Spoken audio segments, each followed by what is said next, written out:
Well, welcome everyone. It is just noon. I'm sure we're going to have a few more people join us. My name is Morten Moesswilde. I'm a forester with the Maine Forest Service, and I'm going to turn it over to Andy Shultz, who is our landowner outreach forester. So, Andy, why don't you take it away? Okay, thank you, Morten. Welcome everybody, and glad you could make it. We've got a pretty full house here. I think there was around 50 people that indicated they wanted to join us. So, as Morten mentioned, my name is Andy Shultz. I'm the landowner outreach forester for the Maine Forest Service, welcoming you to our second edition of the WoodsWise Lunch Hour. So, being as this is the second time around, we hopefully know a little more about how to do it than the first time, but we're far from experts. So please bear with us if we have some technological glitches or what have you. Hope you all had a good experience in signing on. And it looks like we got quite a few people who were able to do that. So a couple of ground rules. Please mute your audio and turn off your video to keep the bandwidth open. Later on, when we are talking back and forth or answering questions and you're going to say something, feel free to obviously unmute, but also turn your video on at that time. So thank you, appreciate that. There is a raise hand button. We're going to start out with probably a 35-minute or so presentation. So during that time, appreciate if you hold off on raising your hand. There is a chat box. You can type questions in there as they come to you during the presentation. And that way, when we're done with that part, we'll be able to go through your questions and answer them, hopefully. We also, a few folks sent some questions in ahead of time. We'll address those after the presentation. And at that point, we'll just open it up to general conversation. We hope that we can make this as interactive as possible, given the limitations of both the technology and our ability to use it. But I think with that, I'm going to share a screen, and you should all be seeing a title page that says Maine's Tree Growth Tax Law, the Basics.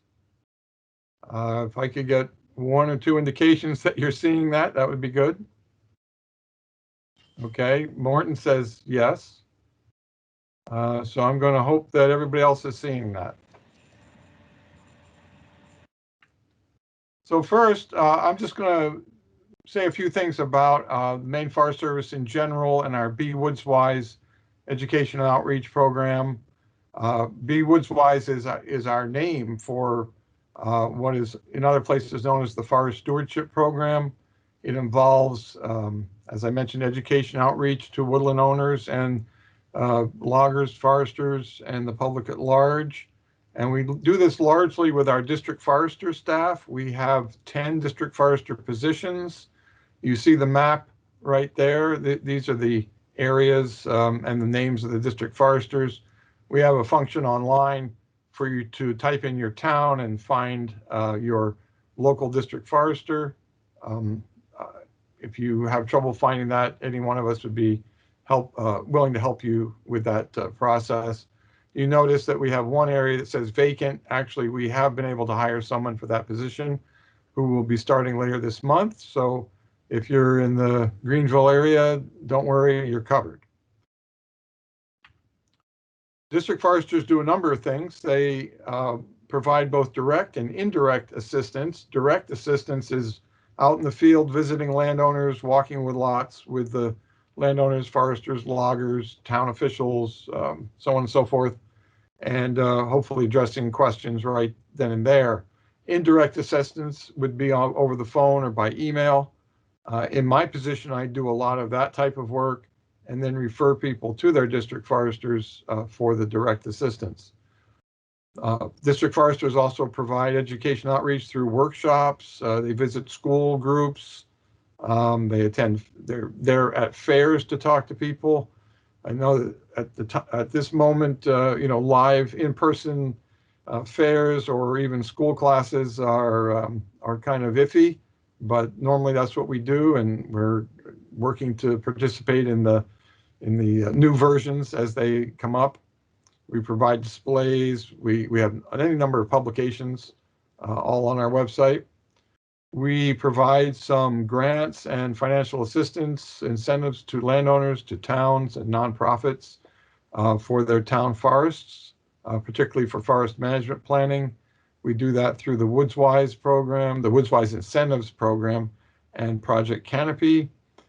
Anybody looking to get more information about that can contact myself or Morten or their district forester. Our foresters also are involved in some forest and timber harvesting monitoring, making sure that things are not only lawful, but protecting the resources. And again, natural resource regulation is part of the job, particularly with respect to water quality in shoreland areas. So that's just a quick view of what our district foresters and the Be WoodsWise program is about. And getting on to the topic at hand, the current use taxation and the tree growth tax law requirements. Here's kind of the table of contents for where we're going. And I think at this point, I'll turn it over to Morten. And Morten, you just tell me when you want to move to the next slide. Sure.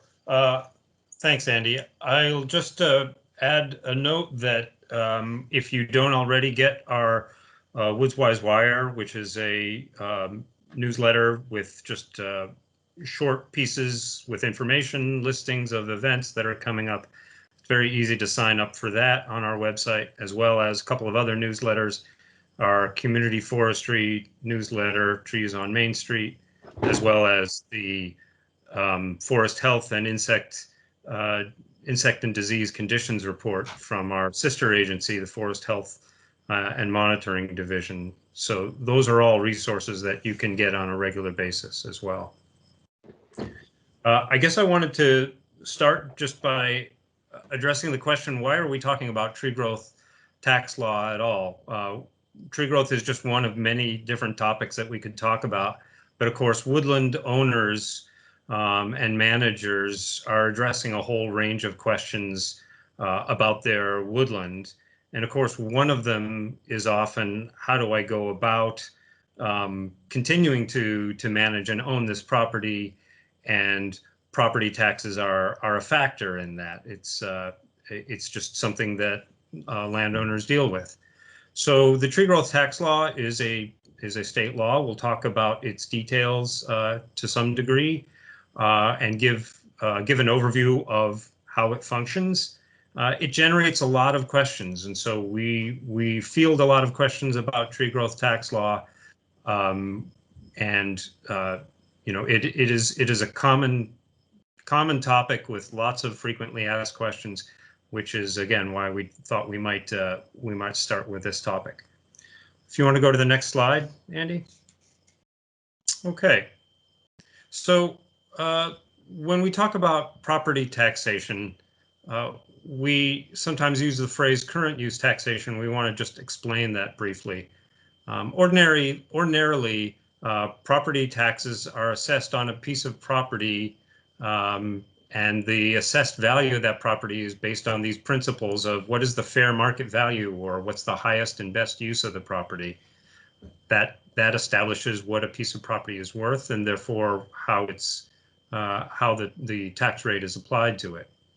Current use taxation is a concept that exists in almost every state, and it's an alternate way of looking at the assessed value of property based on how that property is currently being used, which often contrasts with the highest and best use.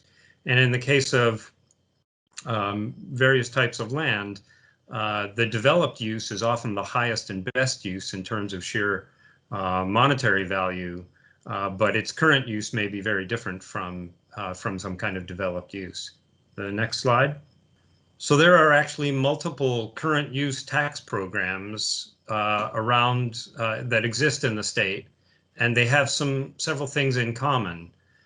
They are statewide programs. They're based on state law. However, because property taxes are a local issue in many respects, the current use tax programs are administered locally by the town assessor. Maine Revenue Services has a property tax division, which is actually the assessor in the unorganized townships. All of these programs have certain eligibility requirements for the land. Usually their function is to reduce the valuation of the property, not the tax rate, the valuation. But by reducing the valuation, the actual taxes that are billed for that land that's classified under that program are reduced. They generally have withdrawal penalties for changing the land use. So in effect, it becomes a commitment to retain your land within those current use tax programs. And if you change your mind, or if the land is withdrawn for some reason, there are withdrawal penalties associated with them.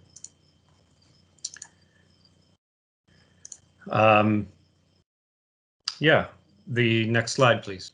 So there are 4 actually current use programs. One is not shown here, but the 4 programs are the farmland program, open space program, tree growth, and there's also a working waterfront current use program.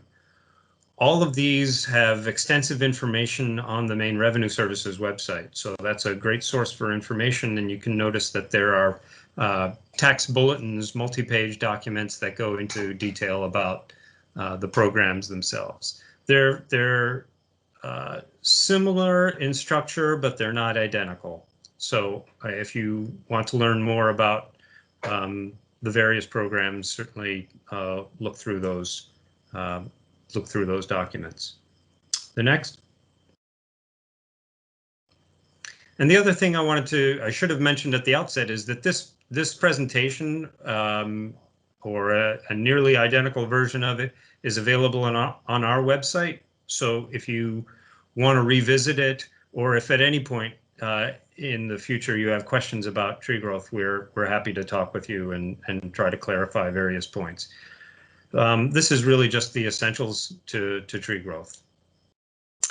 Tree growth was established in 1971, and its purpose, as stated here in the enabling legislation, is essentially to tax forest land based on its productivity in terms of forest products rather than its development value, and thereby to encourage landowners to hold on to that land for the long term rather than look at it as a short-term investment. And by retaining lands over the long term to promote better forest management. As we all know, woodland management is a long-term endeavor, and so the purpose of tree growth is really to support that forest management for years and decades. The next slide.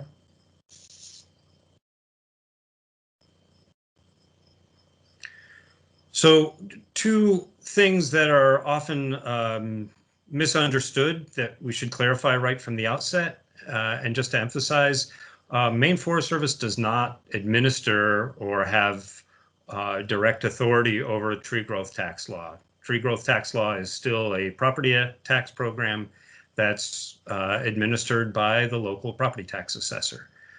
We have primarily an education function with tree growth. There is a small provision whereby we can provide assistance to towns, but ultimately it's the towns that make the decisions. We aren't in the business of administering tree growth. We're happy to answer questions, but we don't have the direct authority over it. The other thing to bear in mind is that tree growth tax law is not directly related in any way to the American tree farm system. Tree growth is a statewide, legally established property tax system. Tree farm is a national nonprofit which encourages responsible forest management, and we'd be happy to talk with you about tree farm. It's a great program, but the 2 are not directly connected at all. Next slide. So a quick snapshot is the basic requirements of tree growth. Tree growth was established really to support landowners who are growing and harvesting commercial forest products. And as such, a landowner signs a statement that says their primary use of the land is to grow and harvest commercial forest products. It's a sort of essential requirement of the program. Doesn't mean that you can't also keep in mind wildlife habitat, protect soil and water resources, take into consideration aesthetic concerns and your recreational uses of the property. Those are all part of good forest management, but you do have to have a primary commercial forest management objective, and we'll talk more about that. Minimum acreage is 10 forested acres. Tree growth tax law classification runs with the land, not with the landowner. So land which is enrolled in tree growth stays in tree growth, even if the land transfers between different landowners. And again, we'll talk more about that. One of the sort of essential process requirements is that you have to have a current forest management and harvest plan, and that's defined. And it has to be updated at least every 10 years. In addition, that plan has to be updated at least every 10 years. And that's usually happens at the same time that you are recertifying your land, that is resubmitting an essential sort of a what they call a recertification schedule, and letting the town know that, yes, you are still continuing to meet the requirements of tree growth. It's not a time to bail out of tree growth necessarily, but you do have to recertify every 10 years. And finally, if you do withdraw your land, or if you fail to continue to meet the requirements, there is a withdrawal penalty, and in some cases it can be a very substantial penalty. The next slide.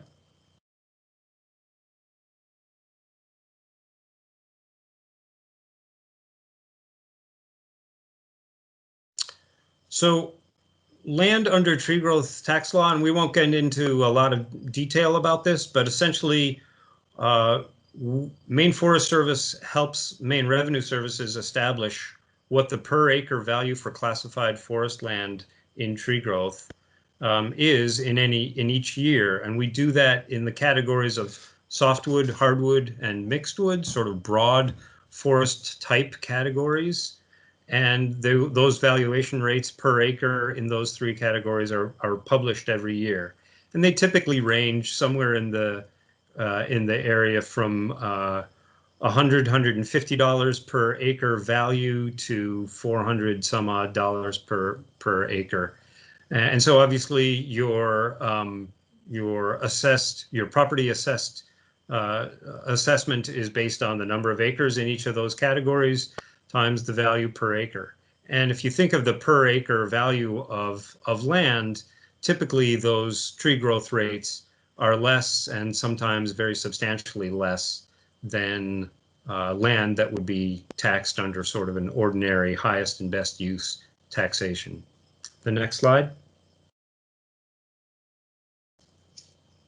So just again, people who are contemplating getting into tree growth, it's often, certainly the reduction or potential reduction in property taxes is a motivation, but you really have to think about and consider whether your primary objective really is growing, improving, and harvesting forest products with commercial value. Again, we'll talk more about that and what that means, but it's not a good idea to get into tree growth based solely on, gee, I want to reduce my taxes on this piece of land. It has to be coupled with, I am managing this land for the future with an intent to harvest commercial forest products. Next slide.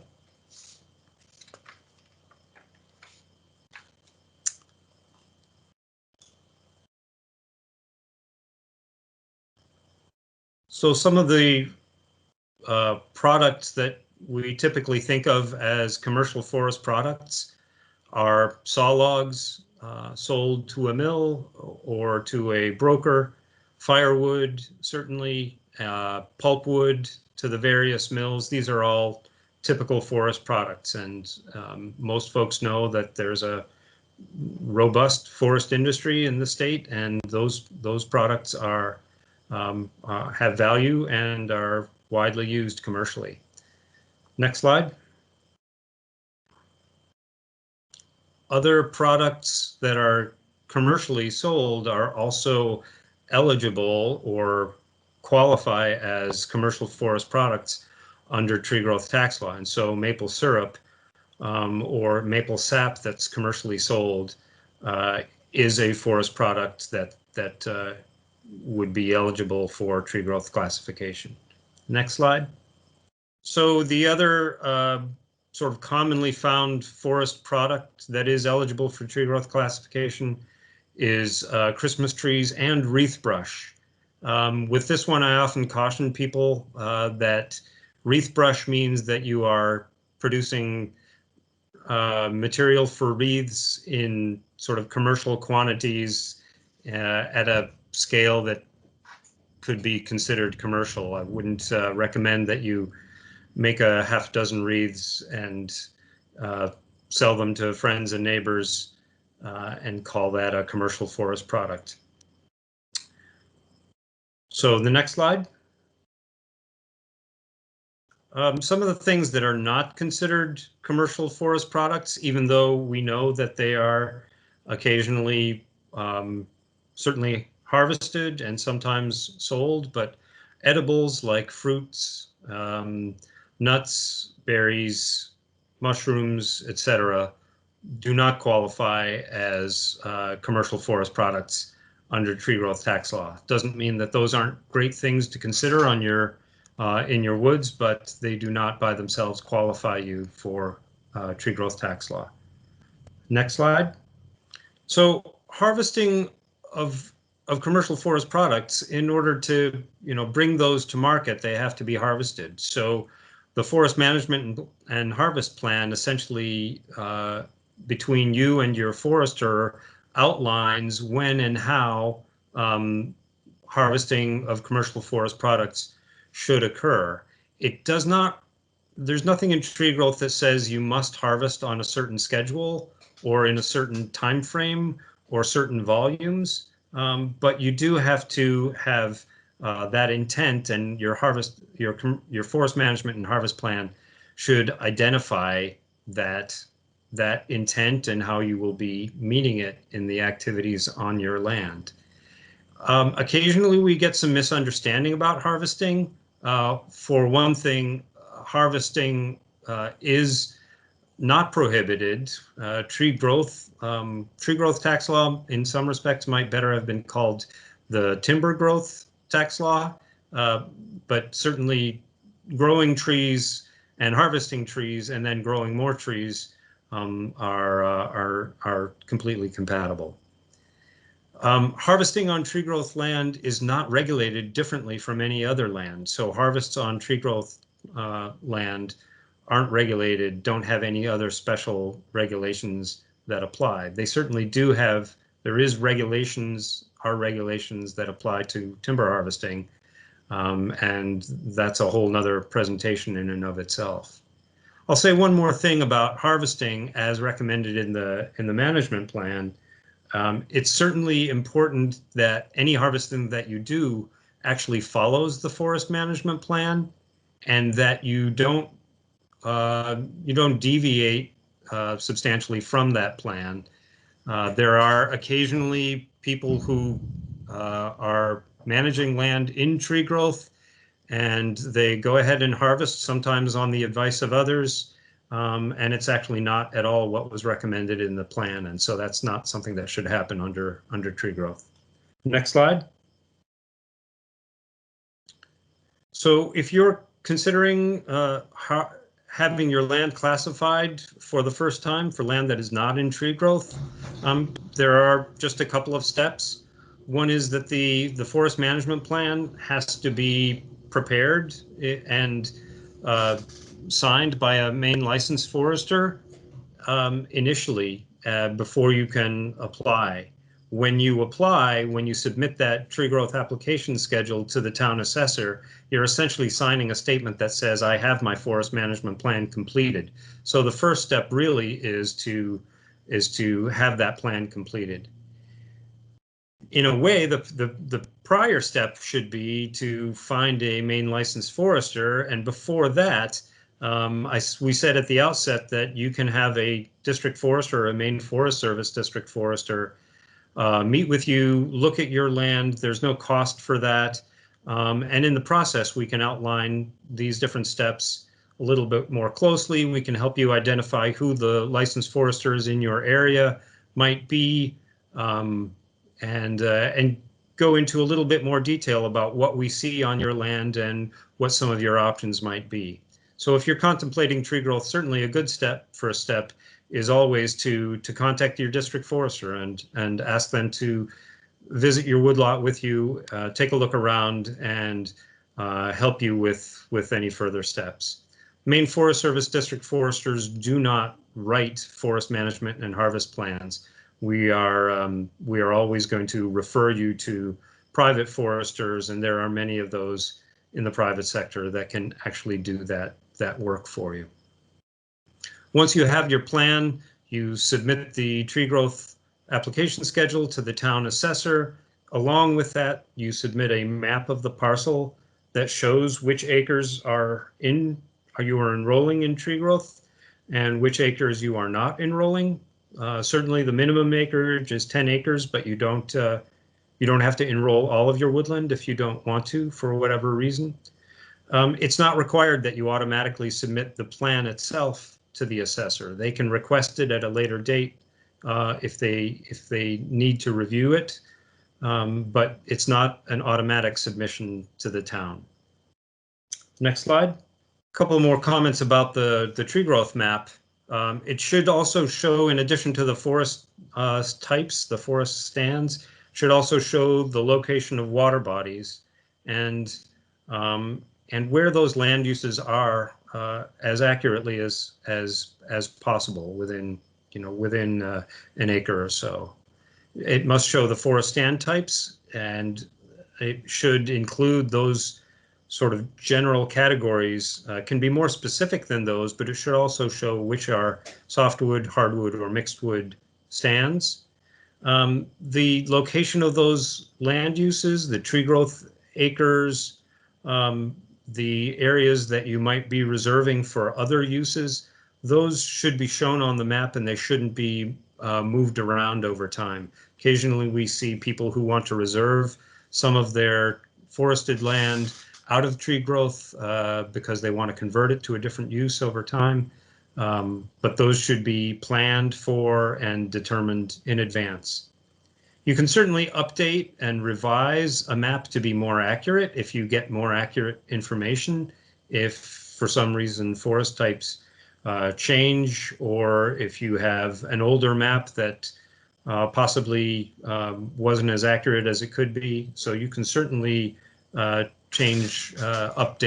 the map as necessary.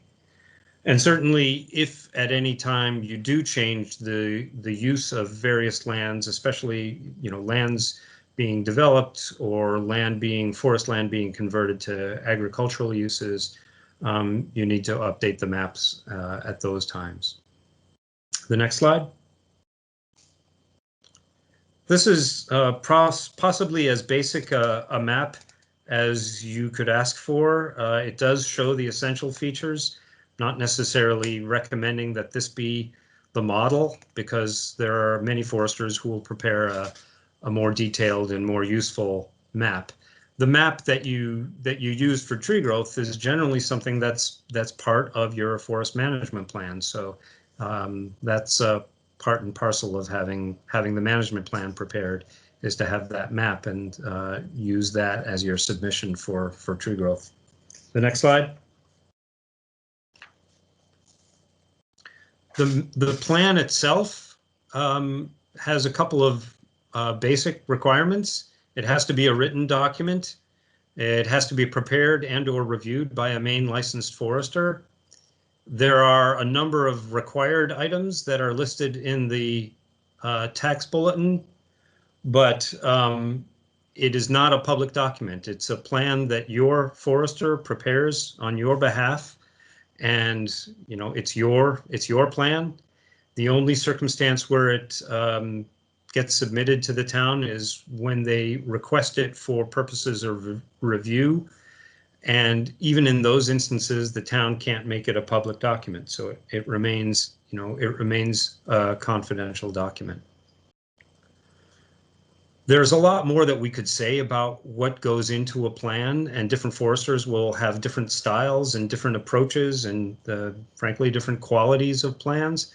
So when you're getting a forest plan, whether it's for tree growth or for any other reason, certainly we could talk to you more about how to select a forester and what sort of plan you might expect, and what sort of level of detail you might want in that plan. Next slide. So just a quick reminder, the primary intent must be to grow and harvest commercial forest products, and your plan should state that right up front. The tree growth classification is pretty much permanent. It's semi-permanent in the sense that it can be withdrawn either voluntarily or involuntarily if the land no longer meets requirements. It can also be transferred to other eligible current use tax programs. So the tree growth status runs with the land, not with the landowner. And then when it does get withdrawn, either voluntarily or as a result of the town taking some sort of action, it will result in some sort of penalty. Next slide. So once land is enrolled in tree growth, the things to do are fairly straightforward. One is simply to follow your forest management plan. It's good to keep a copy of that ready to hand. It's good to stay in touch with your forester. Make sure that the activities that were recommended in that plan are ones that you are actually implementing. Doesn't have to be complex. Doesn't have to be something way beyond your resources. Certainly you should work with your forester to make sure that your plan is something that actually suits your needs, your available time, your resources, and is something that you can in fact accomplish. There are circumstances where things change, forest conditions change. It's okay to modify your plan or to amend it. The important thing is to document those changes, and in most instances where it involves the recommendations of the forester, make sure that you have your forester take a look at those, write them out in detail if need be, and document that they've looked at it as well. So that's how you might just keep your plan up to date in the midst of a 10-year planning cycle. And then, of course, after every 10 years or before 10 years are up, you have to recertify your tree growth status with the town. And in the course of doing that, or in preparation for doing that, you'll want to update the plan itself. So don't wait until year 10. You should probably start that process in year 9 to make sure that your forester has time to prepare that update. The next slide. So in preparation for that recertification, your forester will inspect the parcel, look at the property, and will in fact sign a certification that says that looking back, the activities that you undertook actually followed the plan, and looking forward, they're going to prepare some form of update to the plan, either a new plan or a revised plan that includes recommendations for the next 10 years. As I mentioned, they do need to sign that recertification schedule, and then you will sign it and submit it to the town. The next slide. In addition, here are a couple of additional considerations. One is that the filing deadline for any given year is April 1st. So for example, for the 2020 property tax year, the deadline is already passed. So if you're contemplating this for 2021, you'd probably want to get this process underway fairly soon so that your forester has time to prepare the plan and get your paperwork together and submit that by April 1st, or preferably well before April 1st for 2021. Again, you don't have to automatically submit the plan itself, but you are signing a statement that says you have a plan, and so you want to in fact have that plan done. The assessor can request pretty much at any time a copy of the plan for compliance review, and as I mentioned before, the plan content itself is confidential, and really the assessors should not be retaining copies of the plan in their offices for any unreasonable length of time. The plans should either be returned to the landowner or destroyed. The next slide. So there are instances where lands do get withdrawn from tree growth, and so one of those ways that can happen is if the landowner wishes to transfer to either the open space or the farmland tax programs. They can do that with no penalty as long as the land qualifies. And we don't want to get into we can talk at another time about what those qualifications or eligibility requirements are for the other programs. But the most common situation there is if the land is being converted to, the woodland is being converted to agricultural land, or if the landowner no longer wants to pursue a commercial forest management objective. Another possibility is to simply withdraw the woodland or portions of the woodland from tree growth voluntarily and ask the assessor to calculate the penalty for whatever portion of that land they've withdrawn. And the most common scenario here is folks who have land that's in tree growth and they want to put a house or another structure on that property, so they withdraw whatever the minimum lot size is and pay the withdrawal penalty on those acres. The next slide. If there are kind of circumstances where the assessor withdraws the land sort of involuntarily to the landowner because the landowner's failed to meet requirements.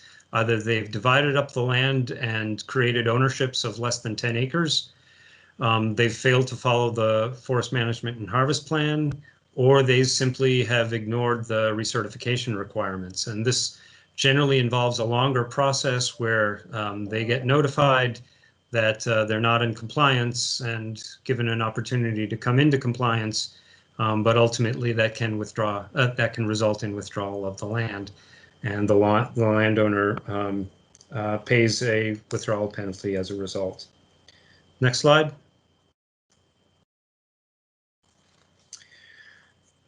Land that is transferred and woodland that is in tree growth classification can certainly be sold to new landowners or transferred to heirs or other family members or other owners, and that's not a problem. The tree growth acres, as long as they remain at a minimum of 10 acres, remains classified as tree growth land at the time of transfer.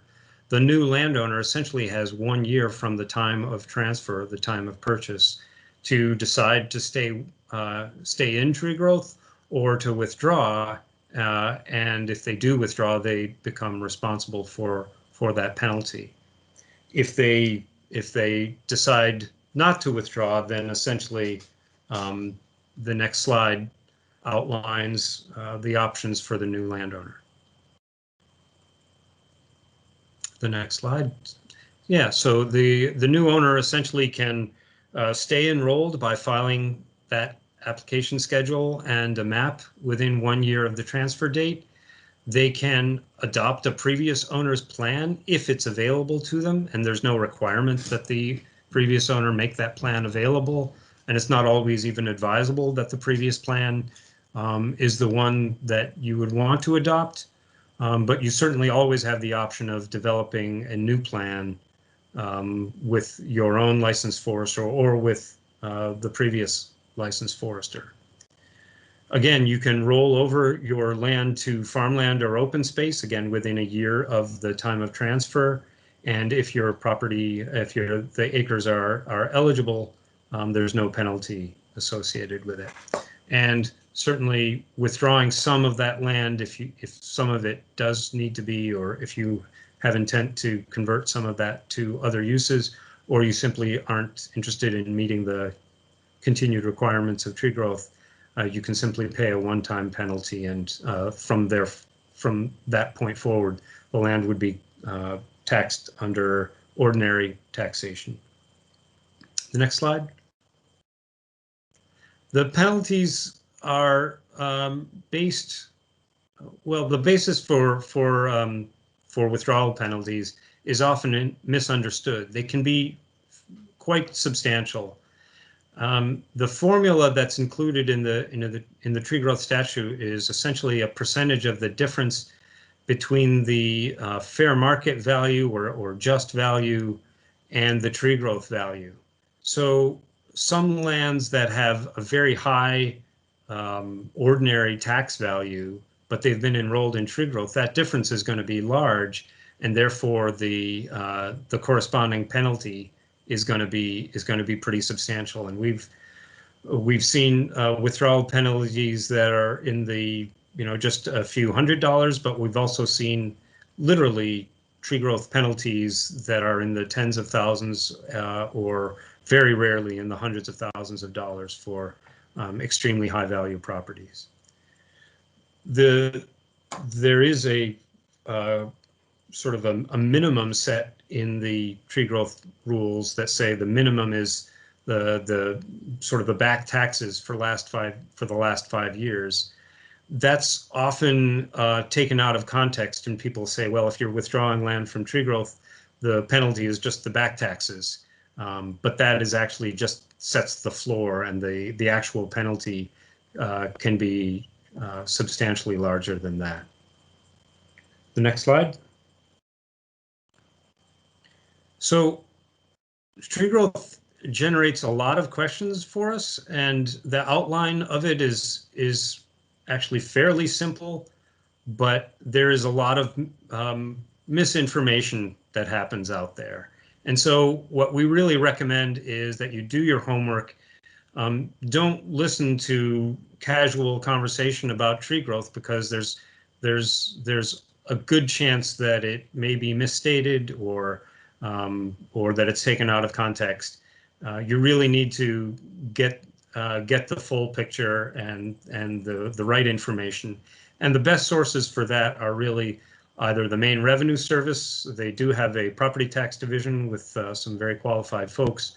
Your town tax assessor is often a good source of information, and in any case, it's often a good idea to have a conversation with your assessor. Certainly call us anytime. We deal with tree growth all the time, so we're happy to take questions and try to help sort out different situations. What we've outlined here today is just sort of the most common scenarios, but inevitably there are new situations that come up. Certainly your forester or a licensed forester who's familiar with tree growth and deals with tree growth regularly is another good source of information. So feel free to contact us, and we can certainly help you navigate how tree growth might apply in your situation. We've talked about new landowners getting into tree growth, and we certainly recognize that a lot of people who come into ownership, however that happens, come into ownership of forest land will sometimes be completely unfamiliar with tree growth or with woodland management in general. And so we're happy to help, no matter where you are in the process of understanding your woodland and understanding the ins and outs of tree growth. We're happy to try to be of assistance. The next slide. So this is not really a test, but given that there is some detail in tree growth, You know, you might not have caught it, but if if the town office says, well, we need to keep a copy of your forestry plan, that's false. They can have a copy of your plan for review purposes and hold on to it for a reasonable length of time, maybe a few weeks, but they do not retain a copy of the plan, and they certainly should not be making it public. A really common misconception is that the recertification means that you can simply withdraw the land from tree growth every 10 years. That is false. The recertification is a requirement that you demonstrate that you continue to meet the requirements, but it is not a a penalty-free option for withdrawal. And then, the question about timber harvesting, is that allowed on tree growth land? It is allowed. And in fact, timber harvesting at some point, or harvesting of commercial forest products at some point in some manner is certainly a requirement, as that's sort of what tree growth is. That's the whole purpose of tree growth, is to encourage people to manage their land for commercial forest products for the long term. Next slide. I think that covers essentially what we wanted to, and it's gone a little bit longer than we intended. But again, the entire presentation is on the website. There's contact information there for us. You can certainly find contact info for the Maine Revenue Services. And if you go to the next slide, that'll again give contact info for Maine Forest Service. And we are more than happy to help. Tree growth is a great program for some landowners. It might not be the best option for others. We provide information on it. We certainly don't advocate for or against tree growth, but call us if you have questions about it, and we'll help you try to understand how it interacts with your management of your property. Andy, what have I missed? Is there anything else that you wanted to add? What questions are there out there? Okay, thank you. Thanks, Morten. I'm going to stop sharing the screen. Hopefully that gets rid of the echo that I was just experiencing. Okay. Thanks, Morten. That was very thorough. I think that covers a lot of ground.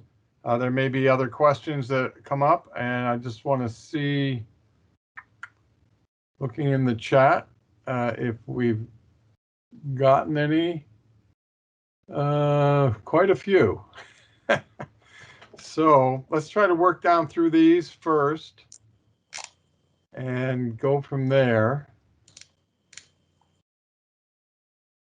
And Morten, you're still on, right? You're still unmuted. So between the two of us, we can probably answer these questions. Absolutely.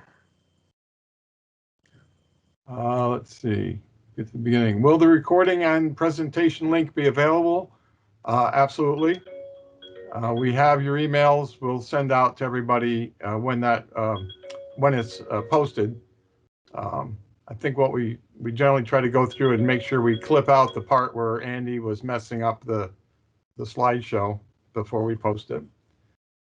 So we have a question that asks, why does Maine have a 10-year tree growth renewal requirement, whereas other states have a different time period?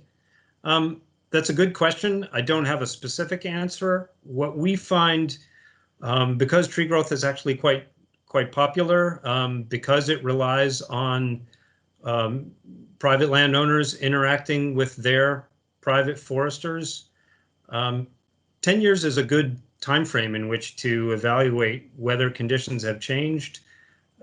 So it's a logical time frame in a sort of in a forest management sense. Certainly waiting 25 or 50 years to reevaluate what's happening in your woodland would oftentimes be far too long. And also, human memory is fallible. So we do pretty regularly hear from landowners who are in year 8 or 9 of their recertification cycle, and they have sort of put things on the back burner, not really paid attention, and then they're scrambling to sort of catch up. And in 8 or 9 years, that's an okay time frame. But if they have waited till 10 or 12 or 15 years, then that's not a good scenario for them to sort of try to catch up and put themselves back into compliance. So that's really the best answer I can give, sort of functionally. I don't know the origins of that. Yeah, I would just add that it's because that's the way the law is written is Sure. part of the answer to that, and that could possibly change sometime, but we don't like really a lot of tinkering with that. And as Morten said, 10 years is really a pretty good time frame. Sometimes things change even faster than that in the woods. Next question, what steps will ensure that firewood production counts as commercial products? I'll give you my answer, and then Morten will see if he agrees with me. Basically, if somebody sells something to somebody, it's commercial. You know, as Morten mentioned about wreath brush, you know, if you just trade a few or give them as Christmas presents or something like that, that might not pass a straight face test. But certainly, you as an individual, if you're harvesting firewood and selling it to neighbors as a commercial product, then that would count. At least that would be my answer. Ultimately, decisions like this are made, if it came down to it, by local assessors with advice, we hope, from professional foresters. What do you Yeah, think? I'd agree. I'd certainly agree, Andy. And I also use the phrase straight face test pretty regularly. But I think on top of that, it's a really good idea for landowners to keep a log of their activities on their property. Certainly keep receipts or bills of sale for forest products that you're selling privately. Any documentation that you put together is useful and helpful to have a conversation with your assessor or with a future forester. Certainly, if you're asking a new forester to recertify a plan that another forester wrote, you want to be able to demonstrate that, in fact, you've followed the plan, and that involves or has involved the sale or the use of commercial forest products.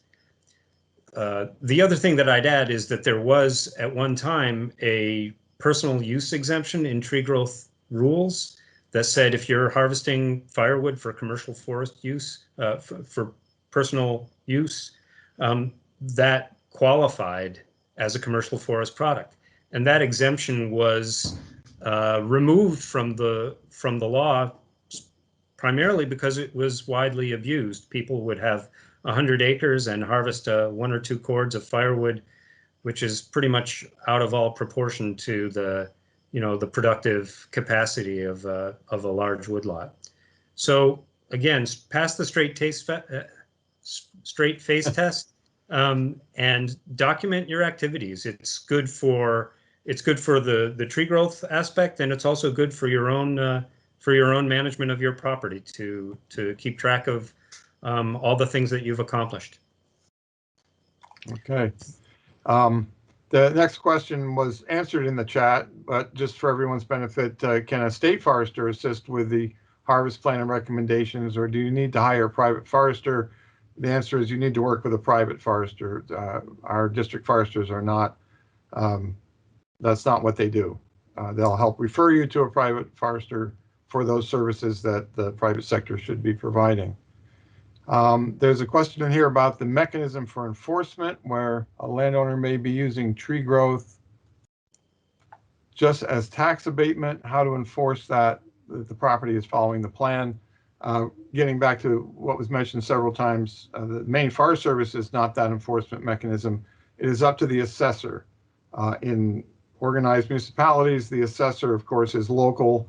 It may be a hired firm, but it's still based on a local local authority. Sometimes it's the selectmen or the select people for that town act as in that role. And again, they're the ones who administer and enforce make the decisions about withdrawal, essentially, for town, for property, for parcels. If your land is in unorganized townships, then the assessor is the Maine Revenue Service Property Tax Division, and they act in that role. So they would be the ones to essentially withdraw, if necessary, to withdraw a property if it failed to meet all the requirements. And there's a question to touch upon the penalties again. Not sure in how much detail. I can just reiterate that briefly. So if you can imagine a property where the tree growth value might be, let's say, just for the sake of interest, maybe it's $100 an acre. It would probably be more than that, but if it's $100 per acre, the fair market value of that acre might be, let's just say $1,100. So there's a difference there between the fair market value and the tree growth value. The difference is $1,000, and depending on how long it's been in tree growth, the penalty might be somewhere between 20 and 30% of the difference between those two values. So in this case, somewhere between $200 to $300 per acre withdrawn. Obviously, if the fair market value of that acre is $10,100, then it's 20 to 30% of the $10,000. And for very high value properties, shorefront and so forth, the penalties can be very, very high indeed. I hope that sort of quickly gives you an example. Okay, and Yvette, I'd be happy to talk with you further if you had something more specific you wanted to discuss with that. So that's all the questions in the chat. There were a few questions that people sent in ahead of time, but just before we do that, and realizing that we're basically at the end of the lunch hour, were there any other questions about the presentation or about tree growth that we can handle right now? I'll just say real briefly before we go there, Andy, I know some people need to get off the chat, the webinar at 1 o'clock. So thank you for attending. Let us know how you liked it. We really appreciate feedback. What other information, what other topics might we want to address? Is there any more feedback that you can give us about how this was presented? We'd really, really appreciate knowing what your experience was like. So thanks again for attending. Yeah, thank you. I'll echo what Morten said, and our plan is to continue doing these, but we'd certainly like to hear from you to make sure we're doing them in a way that works. Hi, I have a question. Can you take one on? Yeah, go ahead. So my land is in tree growth, and I am thinking about donating it to a land trust. Mm-hmm. What happens to the tree growth designation? So if you're going to donate the land in fee, that is, the land trust will own the property. It's just like in every other situation. The tree growth status will transfer with the land. The new owner, in this case the land trust, would have a year from the time of purchase to determine whether they wanted to continue to keep the land in tree growth. And if not, they could do one of a couple of things. One is they could withdraw the land and pay the withdrawal penalty.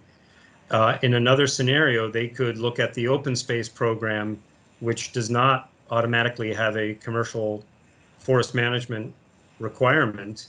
And there actually are quite a few land trust properties that are enrolled in open space. So that might be the best option.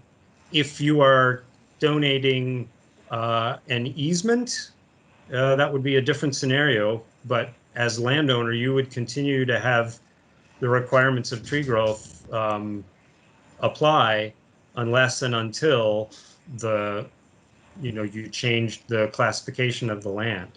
If you accepted or entered into an easement, you'd want to make sure that the terms of that easement allowed you to do whatever it is that you want to do. Essentially, you'd have to come up with an agreement with the holder of that easement, what their goals are and what your goals are, to make sure that the easement language reflects that. So you'd have a number of options there. It's kind of a brief answer for potentially a bigger question, but you should definitely be talking with whomever the land trust might be. They might be perfectly happy to have the land in tree growth. In other instances, they might take a different route, but there are definitely options. Thank I you. hope that answers your question in brief. Yes, thank you. Okay. Again, understanding that we're going a little over, but for those that are able to stick around for just a second, I'm going to open up a little document that had the questions that were sent ahead of time, which actually were not really tree growth related questions, but we welcome questions, any forestry or forest related type topic. And I will get these into the chat at some point, but I think the easiest thing to do right at the moment would be to share screen again. Whoops. Maybe it's not the easiest thing.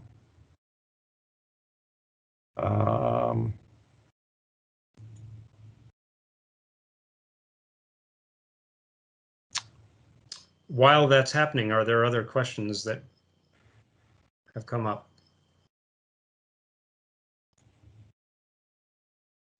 Again, we'd really appreciate suggestions for other topics, because there certainly are many that we could be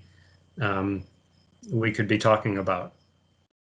Okay. Woodland management is a never-ending source of interest and information. That's what keeps it so much fun and interesting. Is everybody seeing this document? It's quite small, Andy. You might need to read it. I will. So one question came in was, I hope to learn how to apply for funding help to pay for a forestry plan, as well as how to safely and consciously make my old tree growth stand healthier. So a couple options for some financial assistance for forestry plans or forest management plans.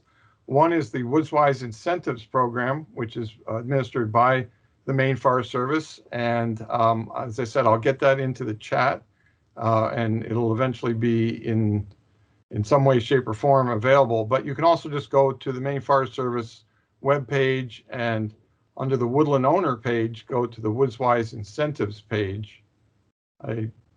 I would try to do that now, but I don't dare. I may never come back. But we do have a program that can help.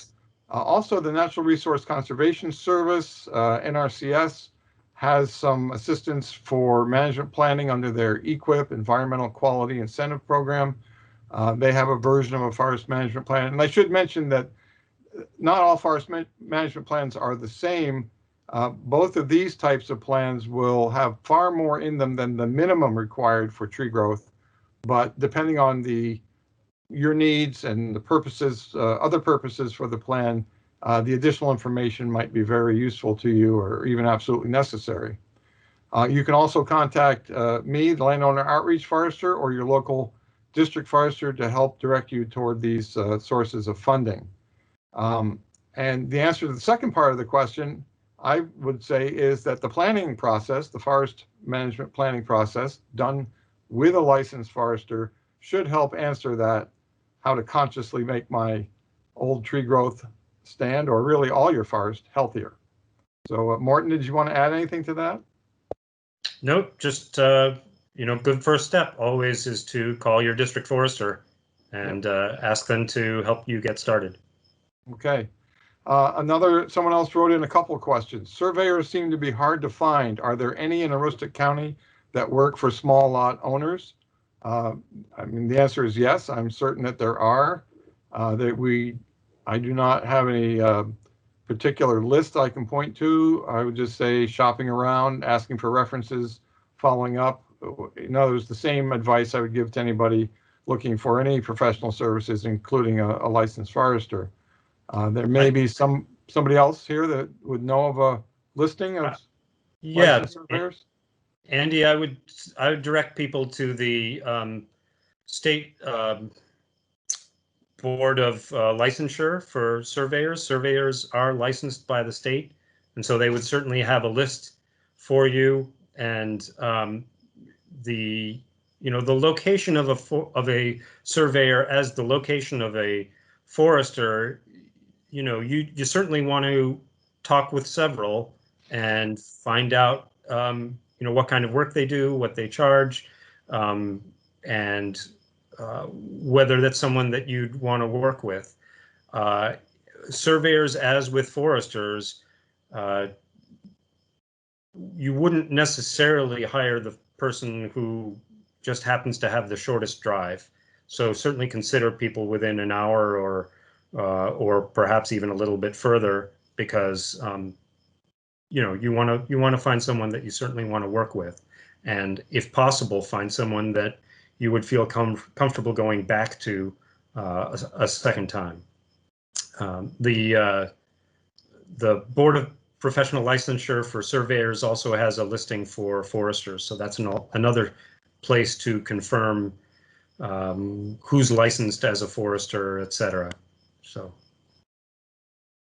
Okay, I was going to try to make that bigger, but at any rate, I will read. That same person also asked about tree ID. Can you name a good book for this? As a matter of fact, I can. The Maine Forest Service puts out a book called The Forest Trees of Maine. We've done it for over 100 years, many different editions. The current edition from 2008 is quite a nice publication. You can order it from the Maine Forest Service. I believe we're charging $15. That includes shipping. But if you give me a call or talk to your district forester, you can get that information nailed down. It's also online. You can see it or download it online. And again, I will include the that URL in the chat. And then the same person asked again about a good app or website to find property lines. I'm not aware of any app or website. If you're conversant in the GIS world, you may be able to see parcel data, but parcel data is like a tax map. I would be a little wary of taking that and trying to translate it directly to the ground. So when I say talk to neighbors, what I mean is talk to your adjoining neighbors and see if they know of evidence. Look at your deeds. Hiring a surveyor is the best and safest way to know exactly where your land is. A surveyor will do the deed research, will place pins, and they have a license and professional insurance to back them up. And they're there for you if you need them later in some sort of dispute or discussion. So it kind of circles back to the idea of finding a licensed surveyor if you need to get that pin down, literally. I guess I would add that that actually boundary lines are a really important topic that all of the district foresters address time and time again, because so often it's it's a key question.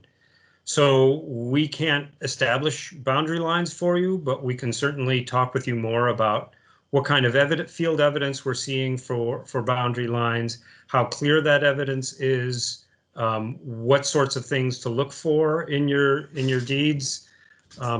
There are some of us with a great deal of expertise in sort of that boundary line aspect, but we also have a fact sheet about boundary lines.